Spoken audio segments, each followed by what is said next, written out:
Humanitarian journalism.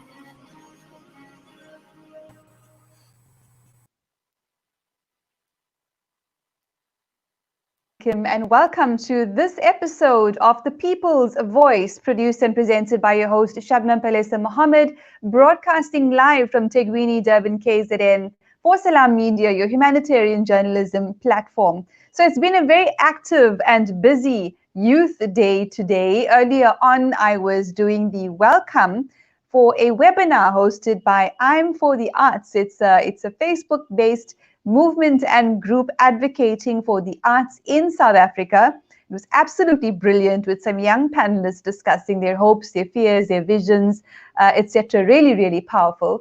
And of course, we've got a brilliant show for you here today on the People's Voice for Youth Day. So I want to be sure that you're tuned in so you can comment, ask our guests questions, and of course, share your ideas. Here's how we do it. You can catch the show on Salaamedia's Facebook Live. You can also listen live via the Salaamedia website. You can listen live via the Salaamedia or TuneIn app, or free-to-air decoders. And of course, you can hook on to my watch party, which I'm going to start now from the Salaamedia page. Okay, so you can, like I said, go watch the live video on Salaamedia. It started already, and I'm going to start a watch party, which I've been having a little bit of an issue with recently. So I'm going to find another way to do it. I've got someone online who started a watch party from the Salaamedia page. So what I'm going to do is start a watch party from that watch party. Let's see if that works. So everyone that's on my page will be able to watch. And no option to share. Let's see. No option to watch party. It says no video playing. Okay, not sure what's going on there.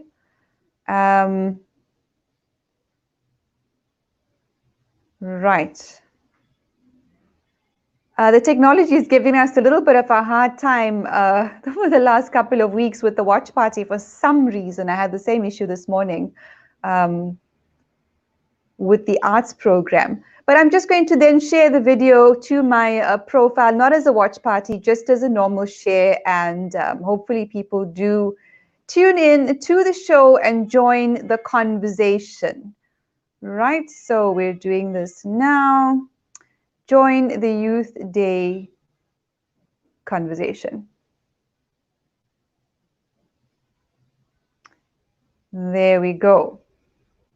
All right, at some point, I think we're going to have to get that sorted out. But anyway, let's move forward. Today, we're in conversation with Adam, Motala, Nikhil, Thomas, Thabile, Shembe, and Mayuri, Govender. Of course, we're talking about the hashtag Youth Lives Matter, because they do.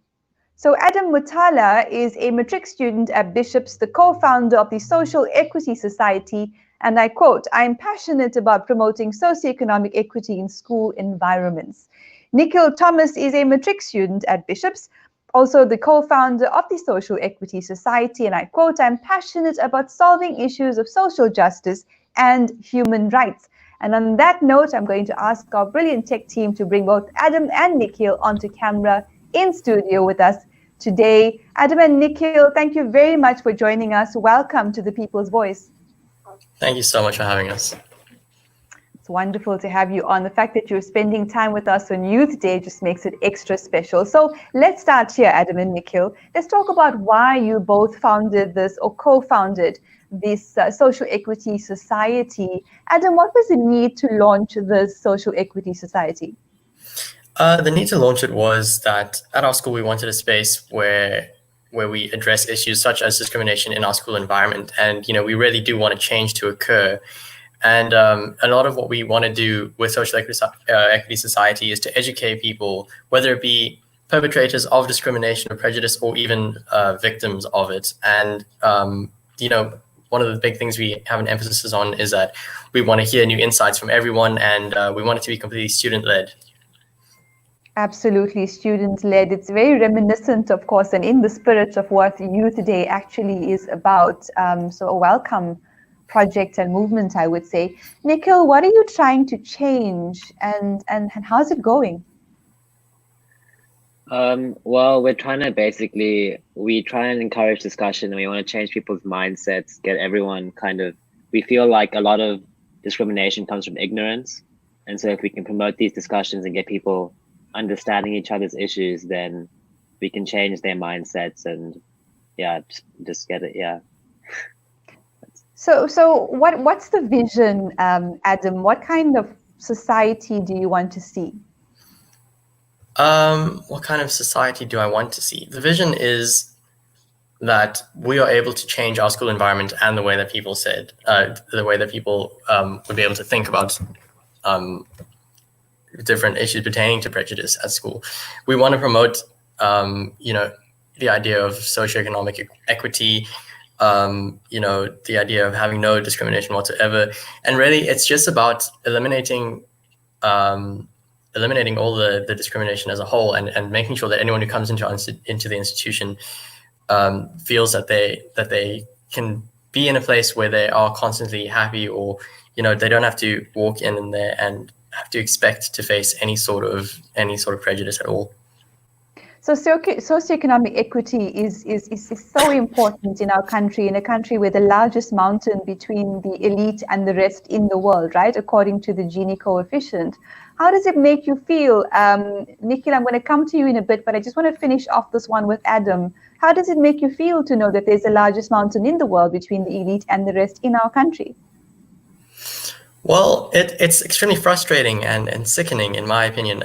It just, the level of ignorance at the top, I think, where people have the most money and they don't realize that they can really help people who are economically below them. And one thing that I always say is it just makes me really sad when I'm at school, let's say, and I see a ground staff or a cleaner, and it makes me really sad to know that their kids will probably never even set foot into the institution that their parents are working at. And that's what we really want to eliminate. Sure, and I'm sure you're going to come up with strategies on how to eliminate this, having developed the social equity society now. Nikhil, what types of discrimination are being faced not only at Bishops, but at schools in general? So what specific types of discrimination are you challenging and trying to change in the school that you're at and in schools in general? Well, in schools in general, I think there's a lot of institutionalized racism following apartheid and everything, in the way we're educated and what we're educated on. And so I think, and just to, for example, for like in schools like Bishops, where it's private education and stuff, just the diversity is also a huge issue. And so that's what we kind of protested. Well, yeah, that's what we're kind of trying to change, like make people have a better understanding of, so they can understand the issues. And obviously it's not just race related. There's big discrimination against the LGBTQ community, against sexism at all boys schools, especially, is a big problem with toxic masculinity and yeah, so we're just trying to combat those and maybe help people understand that there are big issues in our society. They are big issues and they affect people's lives. That what you've just mentioned about toxic masculinity makes me smile, because it's so important at an all-boys school to be challenging this. It's not just the racism that you're challenging or the gross socioeconomic inequities, but it's also the toxic masculinity. How do you see it manifesting in an all-boys school? And why is it important to challenge that toxic masculinity? Well, we see it manifested like every day, basically. The boys perpetuate it and like in everyday activities without really, I think the problem is that they don't realize, which is what we try to help with. But I think, yeah, just in general, they'll say like maybe like a sexist joke or like something like that, or even just the idea of like a big problem we find is the idea of like an alpha male figure, which gets boys to act a certain way, which perpetuates an environment of discrimination.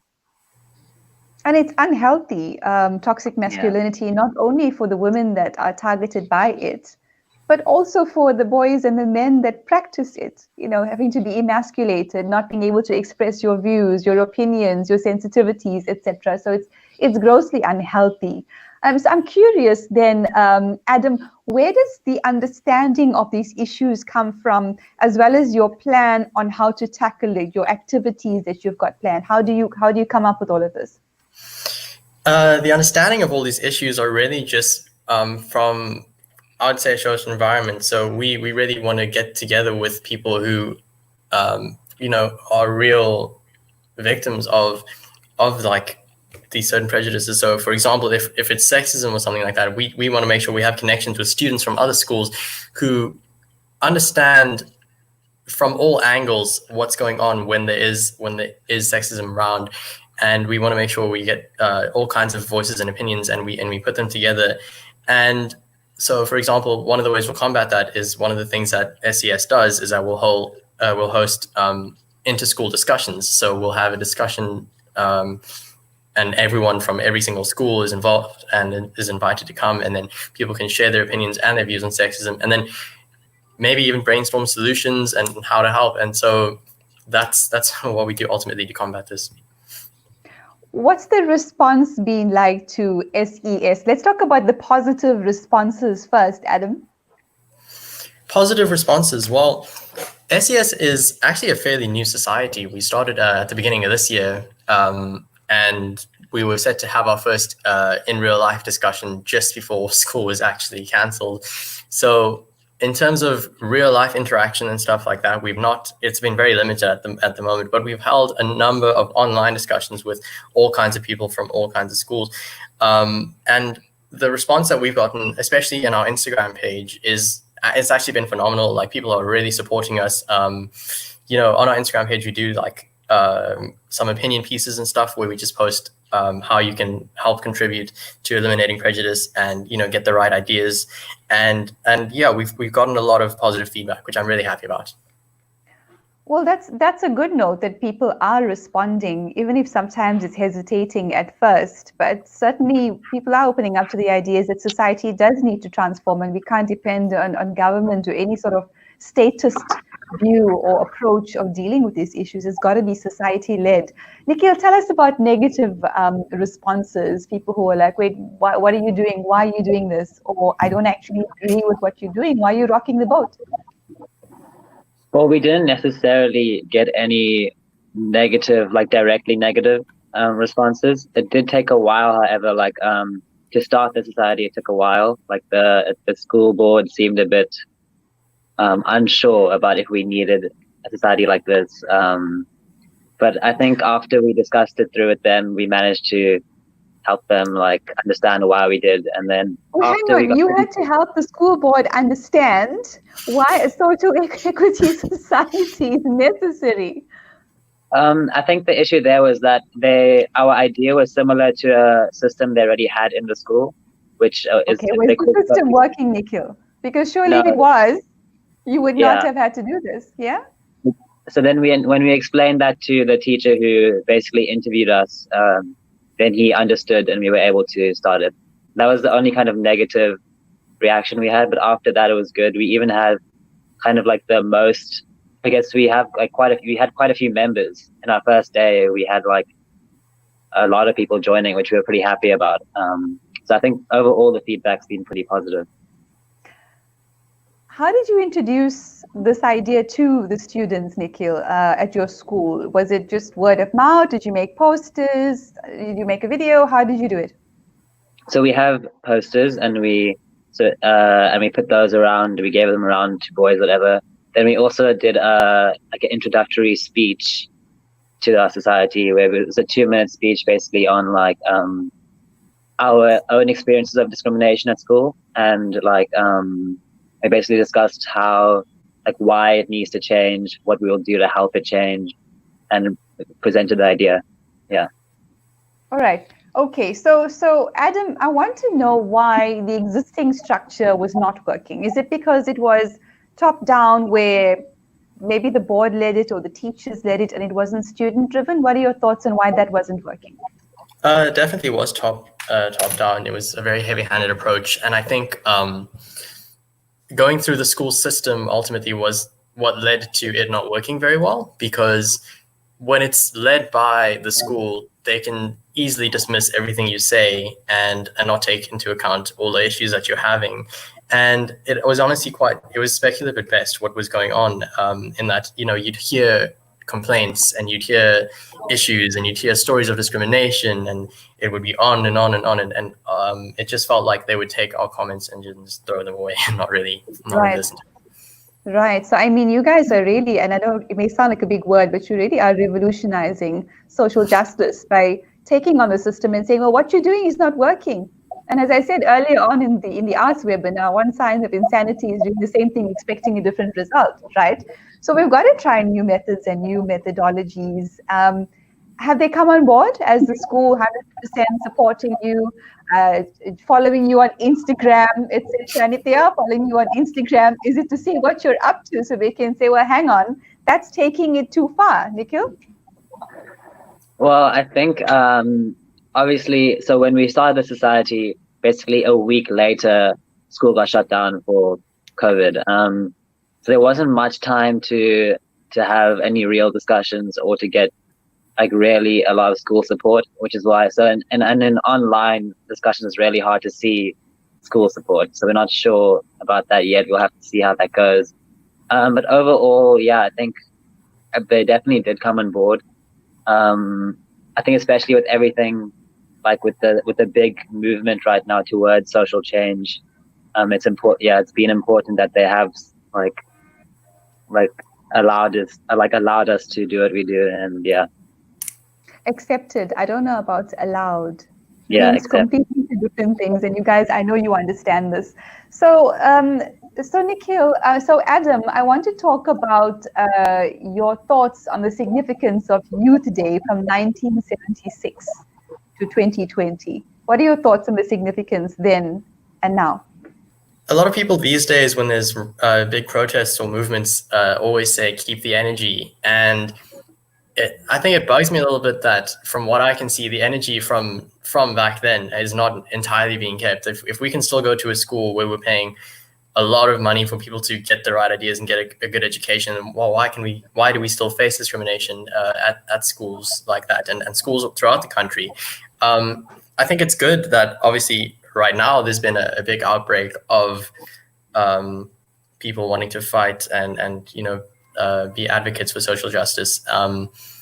But it's very significant, I think, that did happen, and we acknowledge 1976, but I'm a little underwhelmed at the progress that's been made. Sure, absolutely agree with you. Nikhil, have we lost the spirit that's required to truly achieve socioeconomic freedom, or do you think it's on the upswing again, given developments at schools, for example? I think I don't think it was ever lost. I think there's always been people who advocate for social change and stuff. I think what's important nowadays is that it's not only, which is what we at school with our recent kind of stuff we've done, is try to show that's not just right now. It's important that's not just minority boys who are protesting, who are trying to get their voices heard. We have a lot of support from all students, and that's happening around the world. I think everyone has is getting a better concept of social issues and stuff. And I think right now we're in a good space, and that a lot of people of different races, genders, etc., are advocating for social change. 100%. We've got a comment here from Mushtaq Sheikh, and he says, to Adam and Nikhil, keep growing personally. Take time to praise yourself and your efforts. Find the right people to influence you, and be inventive when it comes to seeking solutions to challenges you face as youth leadership in the spaces that you are active in. So I think that's a very positive comment from Mushtaq Sheikh. Some good advice there as well. Adam, what sort of support have you seen from civil society organizations and from media? Support from media with regards to what our school's been doing with what we've done with regards to discrimination has actually been really good. The media seems to be, well, I mean, whenever there's an issue with our school, there seems to be a lot of media attention on our school. And I think it's really good that we were one of the first schools to really take a stand and do something big against discrimination, particularly against people of color, because now that we've got the media on board, I think that we are setting an example, without trying to sound narcissistic in any way, for how you can fight the system in a good way and really want to enforce change. Absolutely brilliant. Last question, Nikhil, for you. For people who want to support the SES, where do we find you? Email, website, social media? How's it going to work? Find you, support you, whatever the case may be. So we have our Instagram, which is at social.equity.society. And then there we post, like Adam said, different posts on basically our opinions on different social issues. And then we also post when we have our discussions, which people can join in and listen to or contribute if they want. And they're on Discord, and we have those every 2 to 3 weeks where anyone can join and we discuss whatever issue we have planned for that week. Brilliant. It's been an absolutely fascinating conversation with you, and so much hope for the future, not to put too much pressure on your shoulders, but you have a good thing going, and I'm very, very sure, as a lot of people are who've been hearing about your work, that it is going to make a positive difference in our country, meaningful, sustainable, and powerful. Not just positive, because even that word, what does it actually mean? But an impact, that's what's going to happen. So thank you very much, Adam Motala and Nikhil Thomas, for spending time with us today on The People's Voice. We wish you well, and we stand in solidarity. Thank you very much. Thank you. When we come back, we will be in conversation with Thabile Shembe, who is a youth worker with Epic Youth Matters. Just after the break, don't go away.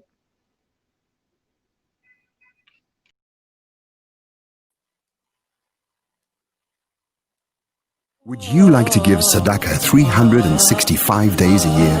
You can with the Al-Imdad Foundation's Daily Sadaqah program.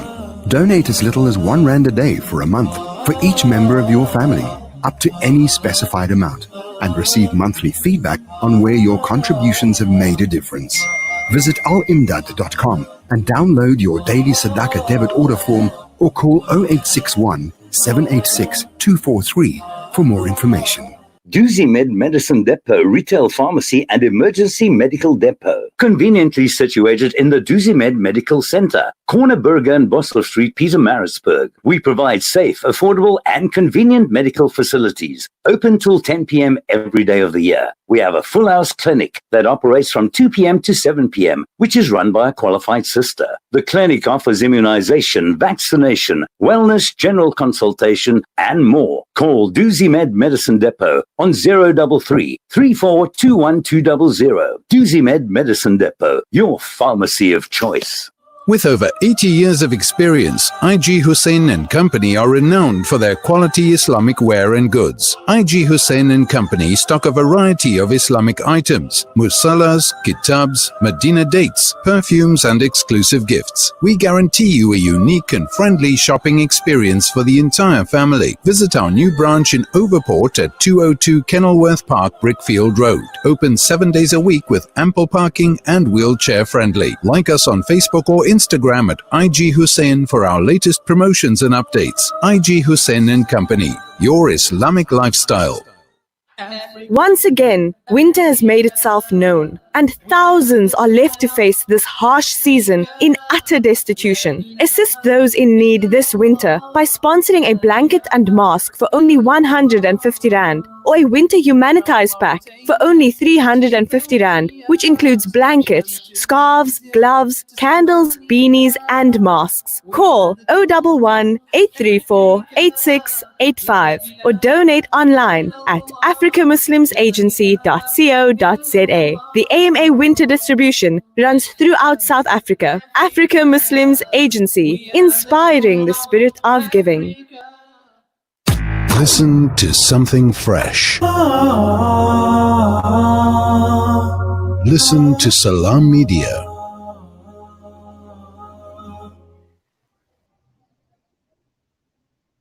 Welcome back to The People's Voice with your host Shabnam Palesa Mohamed on Salaamedia. We're talking hashtag Youth Lives Matter, and indeed they do. We've just been in conversation with Adam Motala and Nikhil Thomas. Next, we're in conversation with Thabile Shembe as well as Mayuri Govender. Let me tell you about these two women.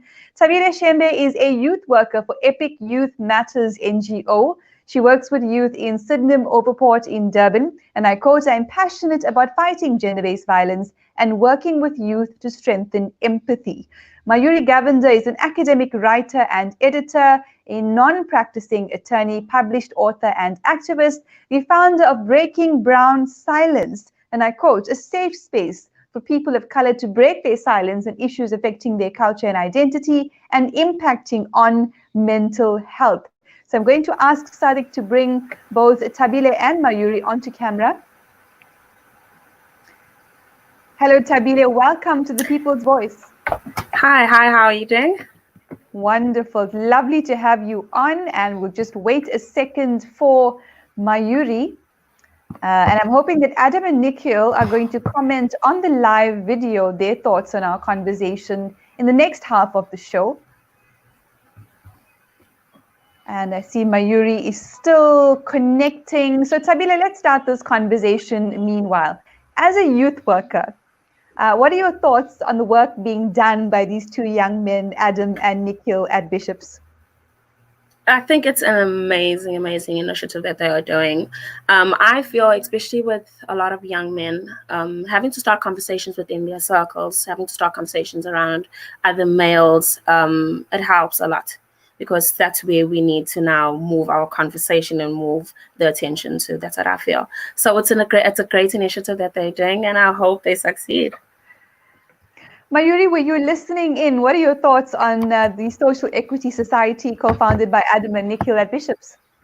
I think that they're doing a phenomenal job at their age, and with the amount of, they're just so eloquent, to be completely honest, and so well informed. The struggle needs people like them. The liberation of where we're currently at needs people like them. And I have to be honest, being an old girl at Durban Girls College, they really did set the footing for our girls as well. Absolutely agree. You know, when I think back to being in primary school, and now this was the 90s, right? And there was all of this rightful upheaval in our country about democracy and freedom and etc. And there were discussions happening in our classroom about race and about employment equity, etc. And I was the lone one out. I was the only one saying, well, we need equality. We need racial equality. We need socioeconomic freedom. We need equal rights for women, you know, and it wasn't very well received, you know. So I'm just glad that there are more of these conversations happening all these years later. And yeah, absolutely, more power to them. Thabile, what advice would you give to Adam and Nikhil as they embark on the social justice journey, which sometimes can be really difficult? The advice that I would give them is, a lot of times when people start initiatives, people expect things to just start working straight away. A lot of things are not easy. So just patience, and just keep doing what they're doing and just pushing through, and that's the best advice I could definitely give them. Nothing's going to happen overnight, but if they just keep persisting in what they're doing, and even if they impact one person, that's a great achievement, because impacting one person, it helps impact, that one person can impact another person. So they just patience and just keep pushing on. Patience and keep pushing on. Mayuri, what's your advice to Adam and Nikhil? I'd echo Thabile's sentiments almost entirely. It's a long road, and change doesn't happen overnight. If we think about our own past, it took little changes, little shifts over a long period of time before we saw real change, before we saw law changing. And so their road is long, but they need to persevere. The road is long and they need to persevere. I hope they're tuned in some way, perhaps on the Salaamedia Live, so they can hear all of this feedback that they're getting. Really a very exciting time. Thabile, Shembe, tell us about the work you do as a youth worker with Epic Youth Matters. Okay, so Epic Youth Matters is an organization, a nonprofit organization, and we work a lot with young people. And our aim is basically to equip young people with decision-making skills in order to make them to make informed decisions, like in choices in drugs and pregnancy, relationships, and all of these things. Because a lot of young people are not informed in these aspects in their lives and stuff like that. So we also go into schools and work with these young people, as I've mentioned before. And we have programs, we do life orientation programs, we do leadership and healing, restoration and empowerment programs, most especially for our girls. And due to so many of our girls being in the situations of abuse, we also started doing programs with our boys for healing, restoration, and empowerment, in hopes that they don't become the perpetrators of abuse. And what sort of impact are you seeing, Thabile, through your programs? The one thing, as I've mentioned with the young guys, the advice that I gave them is, a lot of times people want to see the impact straight away. And working with the work that we have done is we work with young people on a constant basis. So we are always there with them. So a lot of times we work with them from like grade 8 to matric and hopefully beyond that. And the impact that we get to see is what we hope that we instill in them, they take out there and they are able to instill in other young people, in other young men, and in other young women. So that's the impact that we get to see. I myself was part of the same programs, and now today I am able to now pass that on to someone else, another young person, because of all the information and all the stuff that I was taught. So that's what I get. That's the impact that we get to see. Sorry. Absolutely brilliant. Thabile, how important is empathy? And I know that's part of what you teach, is empathy, to creating a society that's free of racism, that's free of sexism, and has socioeconomic freedom.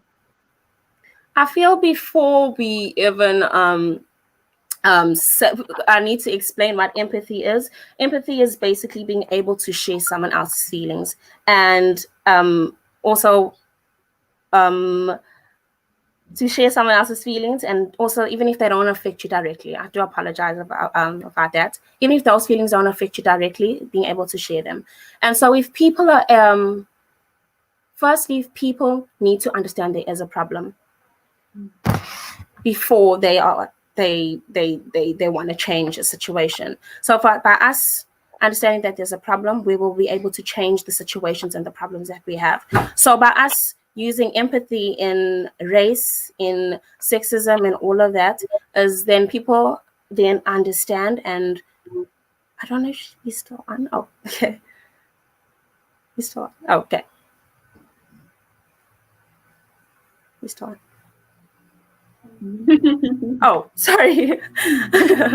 Sorry about that. No, it's fine. Oh, I do apologize. So yeah, so people so if we are able to, people are able to empathize and understand that there is a problem, we are then able to get solutions from that. So that's what I feel. Absolutely agree. No, I mean, this is an interesting conversation and it's an important one. I wanted to talk to Nikhil and Adam about two more topics, but I wasn't sure whether we'd run out of time. And the one of them would be gender-based violence, of course, and their perspectives as young men. And the other, of course, would be the Black Lives Matter movement. And I don't know, Sadiq, if we can bring them back, perhaps in the last 5 minutes, just to unpack the Black Lives Matter movement and the relevance they see to South African society. So, Sadiq, if you are listening, maybe if you can just check with Adam and Nikhil if they can come back in the last 5 minutes, and we will cue them. But I want to talk about gender-based violence now, Thabile. Women and children are slaughtered in South Africa every day. We have marched, we've engaged government, we've begged government, we've embarked on education campaigns, and still the violation of women's rights continue, each case more horrific than the next. What do we need to do?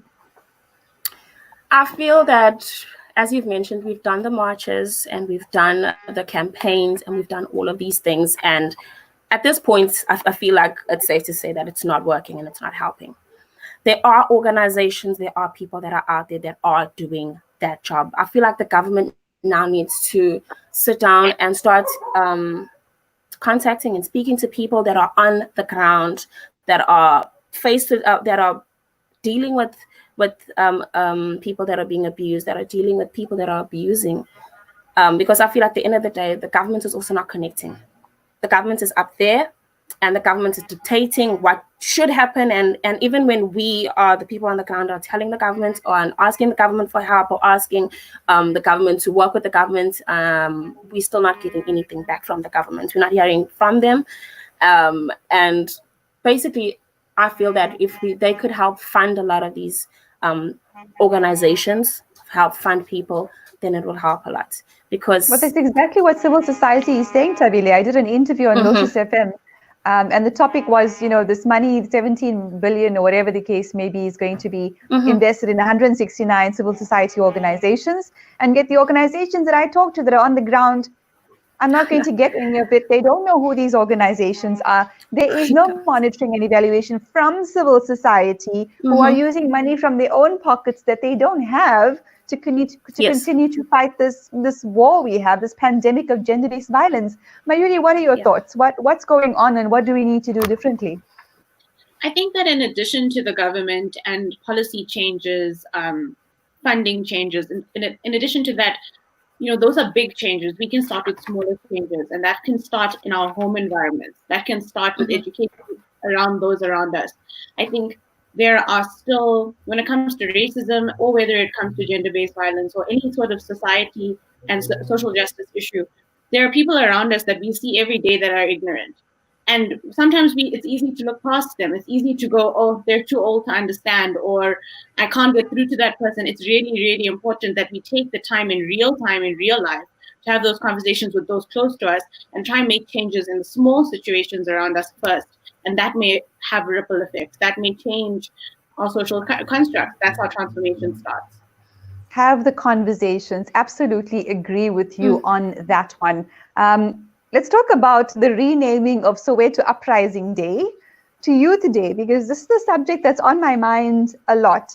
For me, I feel it was social engineering, and it was designed to dilute and sanitize our struggle. And also, I think, to limit our understanding of it, because while Soweto was a massive and is a massive part of that uprising, the Western Cape was a hotbed, a center of that uprising as well. The workers, of course, played a massive role as well in the uprising as well. So certainly there's a control of the narrative.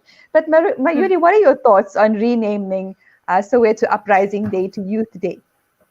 I think that, first of all, I can empathize with coming out of apartheid and wanting to, sort of ease in a new public holiday of sorts. But I think that, again, there needs to be a complete revamp of that, because I do think that there was some sort of sanitization of our struggle. I think that I was just speaking about this morning. Youth Day is a day for reflection. It's a day for understanding exactly where we've come from, how far we've come from that.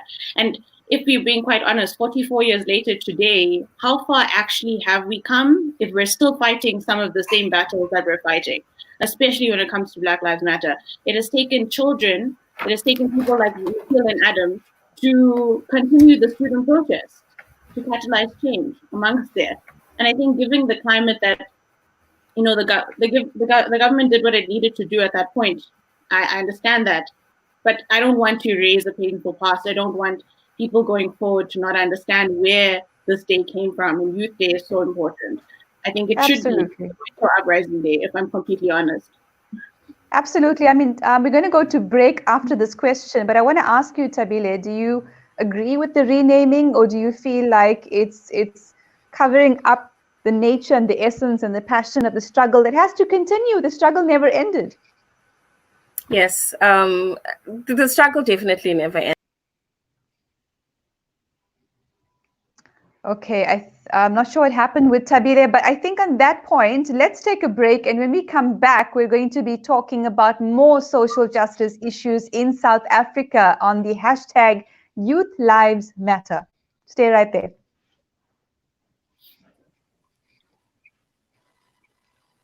It's time to act now.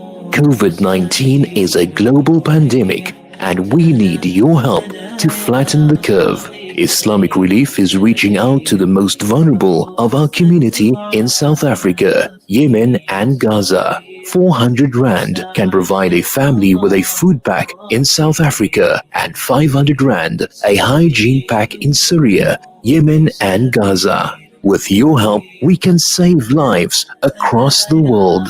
Donate now. Go to www.islamic-relief.org.za.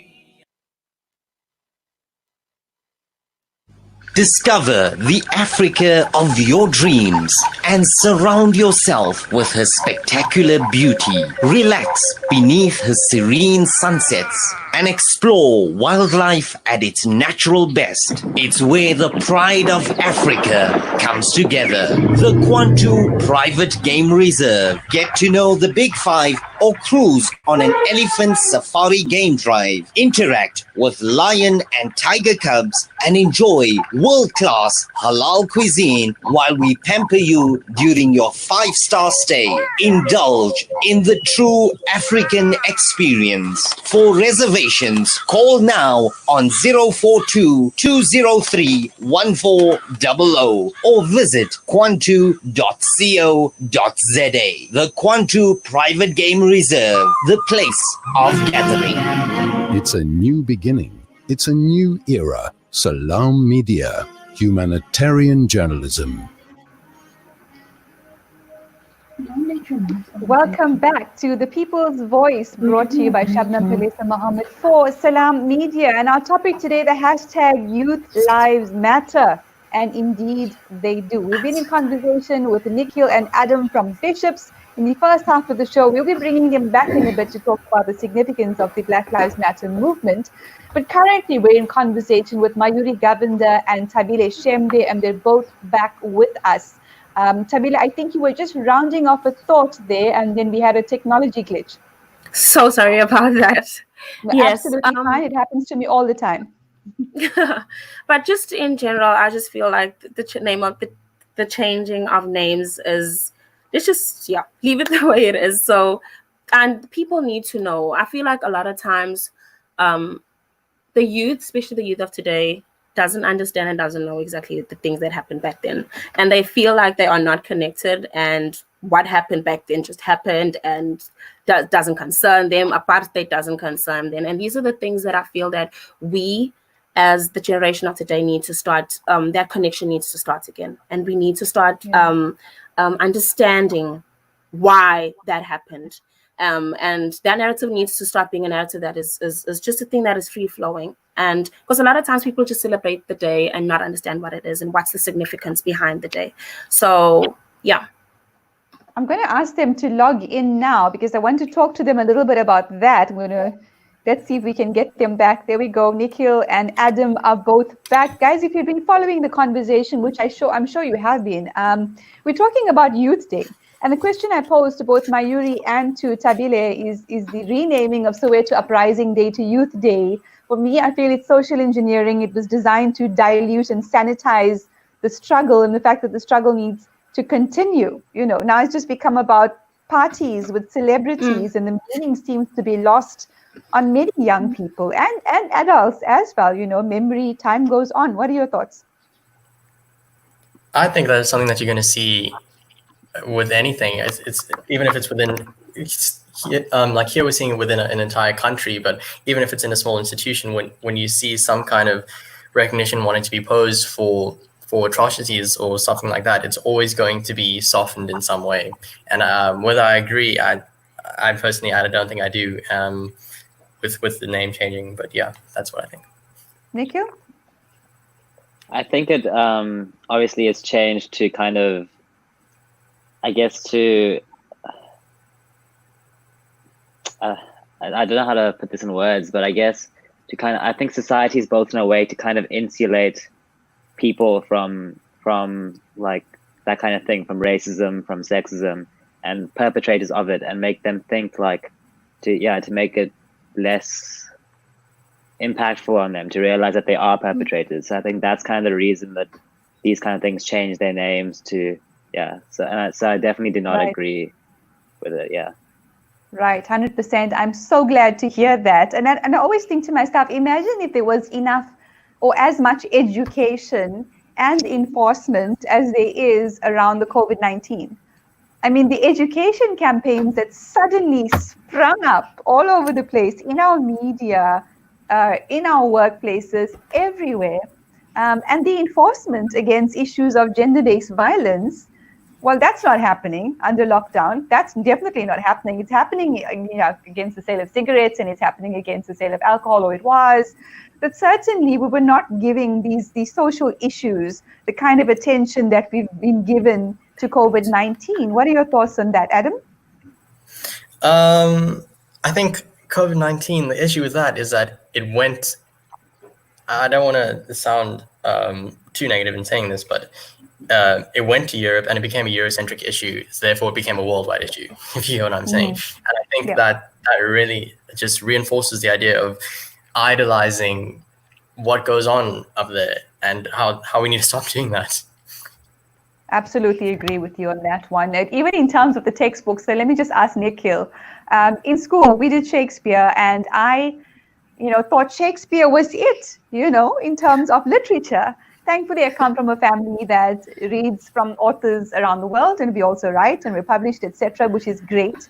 But a lot of people don't have that. You might end up thinking that only Shakespeare exists and only white men from Europe can write, not Palestinians and not South Africans and not Indians and not anybody else for that matter. What's the curriculum like in our schools? Is it sort of underlining and enforcing these social ills that we're trying to get rid of, or is the curriculum changed? Is it decolonized?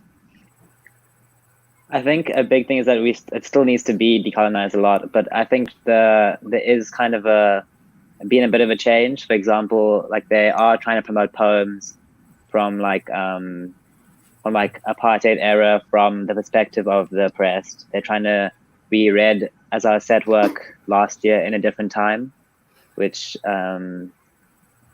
so I think there definitely is a push to change, but I think at the same time we're still kind of idolizing European writers, and that even in our history classes, we're still taught from like a neutral point of view, but I don't think but they say neutral, but I feel like it shouldn't be neutral. We should understand what actually happened. Of course, neutrality favors the oppressors, right? And that's the case in the world over. I don't mind American literature, but if it was American literature, for example, I prefer that it's someone like Angela Davis.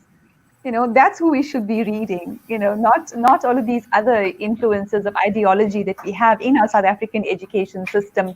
Thabile, very quickly, working with youth, what is the impact of this colonial education being forced on the minds of our young people?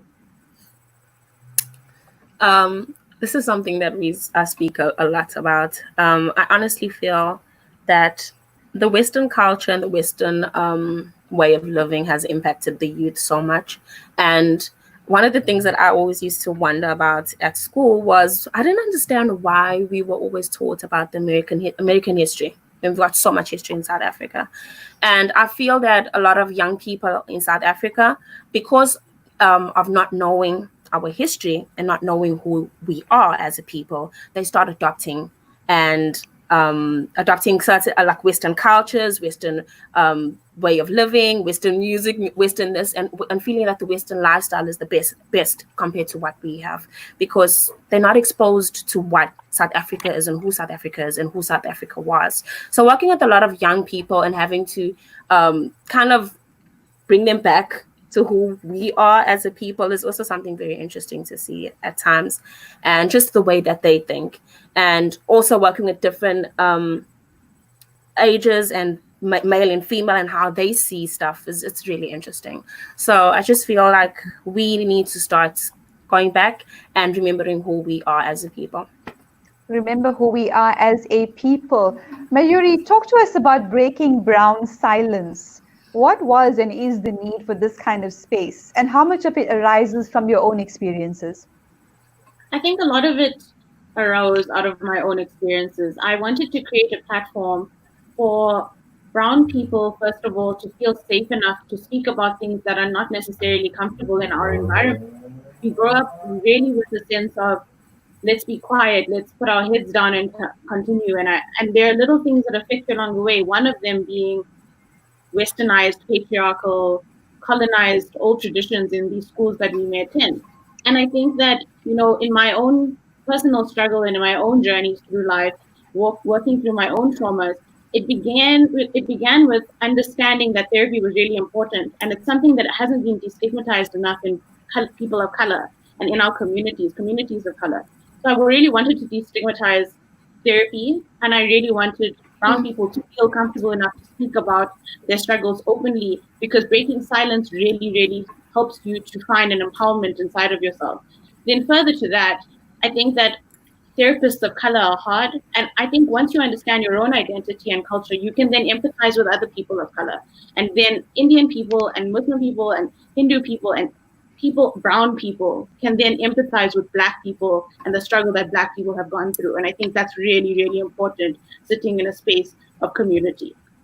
That is such an important point. We've got some comments and questions here. Naledi, Thabile, when you were speaking earlier on, Naledi Shuping said, I definitely agree with Thabile's statement. I'm not sure which one it was, but I can't see anything you said anyone could disagree with. So Mushtaq Sheikh saying to Adam Motala, right, Adam had a question. How do you suggest to combat issues such as white male fragility? It's frustrating when there's stubbornness from perpetrators.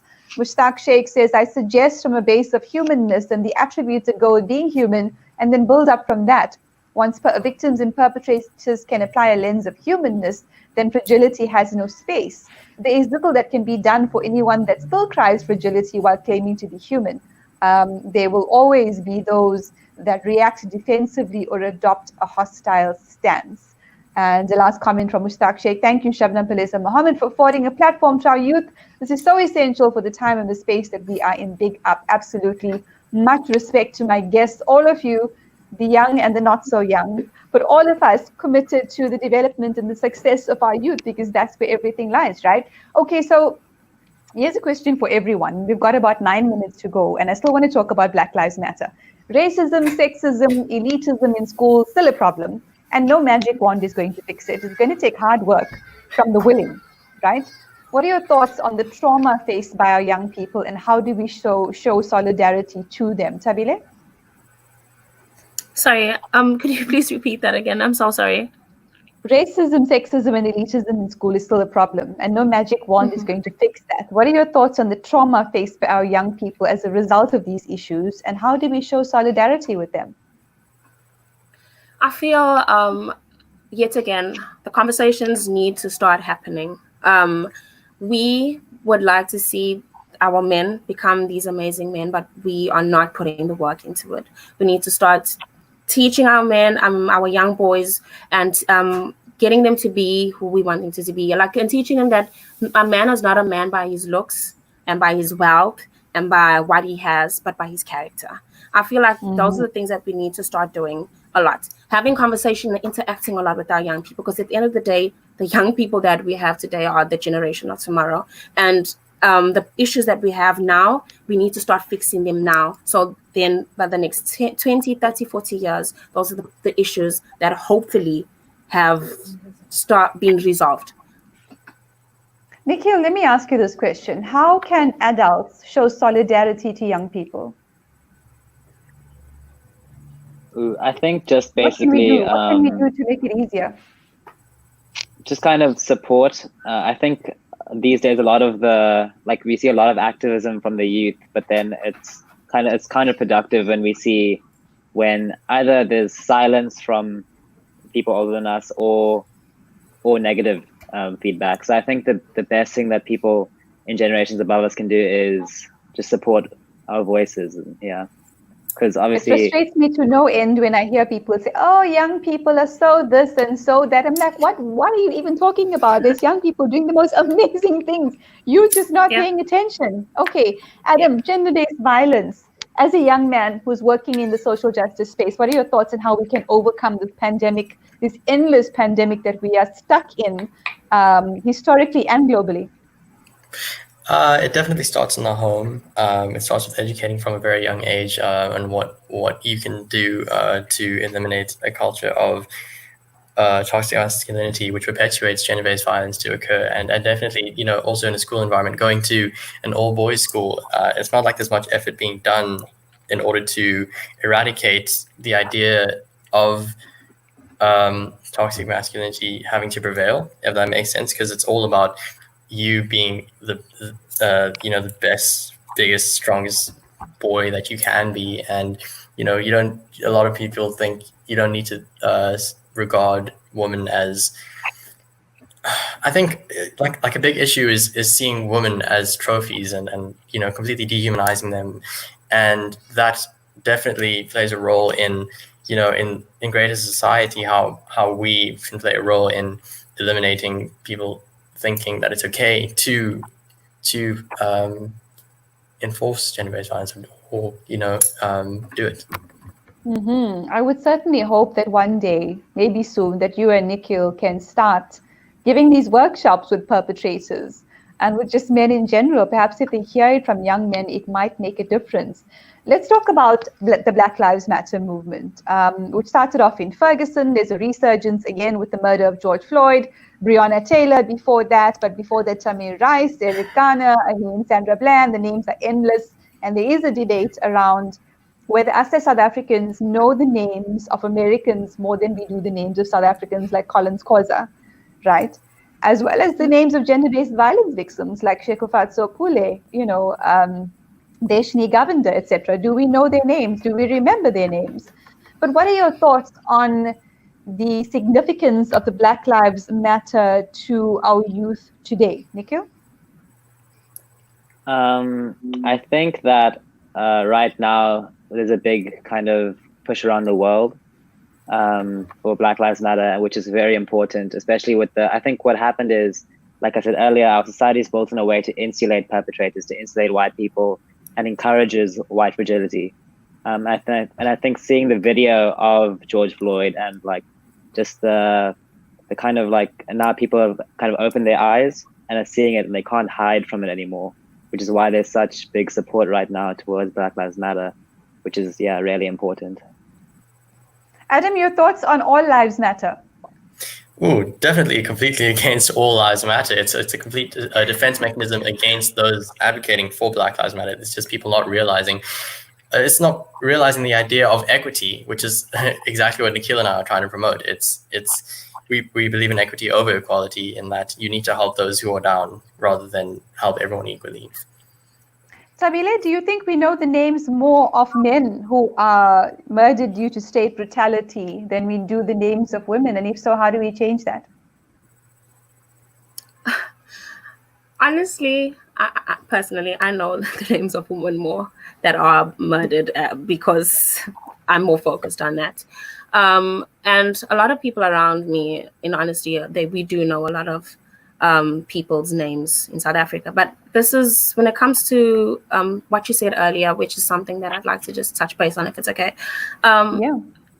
South Africans, yet again, we are so focused on what's happening abroad, and what's happening abroad is so important. It sheds light on the issues, especially that the people of color are having worldwide. And a lot of time I've heard people say, like, why are we so focused on what's happening in America and not in South Africa? Because what's happening in America, and this is what I said to someone a few weeks back, what's happening in America, the world is looking at America. And if the world sees this is how Black people are treated, the world believes this is how Black people are treated everywhere. So we now need to make sure that we stand up. And this is exactly in South Africa, the exact same thing that happens. And the only issue that I'm having here in South Africa is we need to stop every time when there is a brutal murder of a woman, we have an uprising and have this uproar, and then we forget about it. We need to stop forgetting.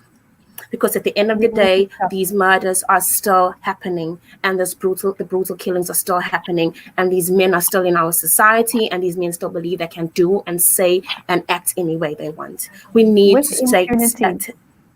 Yes. And a lot of these men are the men that join the police force and perpetuate state violence, right? And we know that American police and South African police and police from other countries are trained by apartheid Israel. That's where they're getting the training. Yep. So, I mean, it's all connected. The racism, the sexism, the capitalism, this violence that we are constantly assaulted with. Mayuri, let me ask you this question, because it's one that's on my mind a lot recently. It's a statement, right? Racists are sexists, and sexists are racists. If you're one, you're the other. And both racism and sexism are violent tools used by capitalism to distract and divide us. What are your thoughts? I absolutely agree with that stance and that position. I think this entire notion of capitalism and the entire notion of sexism, racism, they are all intertwined. It is all about dismantling an old, white, westernized, colonial, patriarchal structure. And one feeds into the other. It's just the way it is. And at the moment, we're actually supporting that system. What we need to do is dismantle that system. We need to address the system that supports it as well, like these institutions that uphold these colonial traditions. And we need to start small, like I said before. It starts with one person and it's a ripple effect. I absolutely agree with that structure. It needs to be completely dismantled. And it comes with social structures and constructs change. That's the beauty of transformation. I'll say it again. Belief systems need to change. Everything that we think we know is actually built off of that patriarchal, westernized, capitalistic system, and questioning that system is super important. We're going to start rounding up now, and that was a very brilliant answer on your side, Mayuri. But let me just touch on BLM, Black Lives Matter, with you. You're seeing a lot of people who are coming with the All Lives Matter. Do you educate them or do you block them? What do you do? I don't think it's the duty of Black and brown people to educate white people. That's my stance on it. I will engage with white people where they want to learn and where they want to engage actively and informatively, where there's a space to learn and where I have the emotional and mental capacity to help that. I do believe that we live in a world where there's access to information, where people can educate themselves. And so I don't have time for All Lives Matter if I'm being really low with you. I don't. Glad to hear it. Okay, so we have run out of time, but I'm going to give you about 10 to 15 seconds each just to tell us why the hashtag Youth Live Matters is important. Let's start with Nikhil. I think it's important because of the way that youth in our country and around the world are feeling right now, and that we need to have our voices heard all the time, but especially right now with our pushes towards equality. Adam? You can't see change unless you acknowledge that there's an issue. And I think that's why you really need to push for hashtags like this or for movements like this. Thabile? Honestly, society, there's a lot of societal norms that need to get broken, and I feel that the youth are the ones to do it. There's a lot that needs to change. And right now, as you've mentioned before, the older generation have tried, and now it's our time to now move on and try and change the norms that we have. Mayuri, hashtag Youth Lives Matter. I think ageism is something that needs to be broken. There's a lot of wisdom in young people. And I think Eusebius Makaiser said that early this morning, he said, ageism must fall because wisdom, there's just so much to be learned in the youth. They are exposed to a different world than we are, a different generation than we are, and we need to start listening to these voices and uplifting the words of young people. Absolutely brilliant. Couple of comments here. Hello, Shah Mohamed. Brilliant show. It's good to see these messages and thoughts. Shout out to all the youth, and speaking about violence as a reflection of insecurity, anger, and weakness. I think it's been a brilliant show. And just to round up, and we'll keep all of our guests on camera for the conclusion, Youth Day will come and go. The spirit of young leaders must drive us in passionate, compassionate, and creative ways to rescue our country, to transform our world, and to empower ourselves as human beings. I want to say thank you to all of our guests today, Nikhil Thomas, Adam Motala, Thabile Shembe, and Mayuri Govender, for making the time to be with us on The People's Voice. I'm so glad this came together so beautifully. Also to our listeners and our viewers, we'll fix the watch party issue, and I'm sure more of you will be joining in, and then there'll be more comments and interaction. But also thank you to the Salaamedia team, as always, for providing this platform for The People's Voice.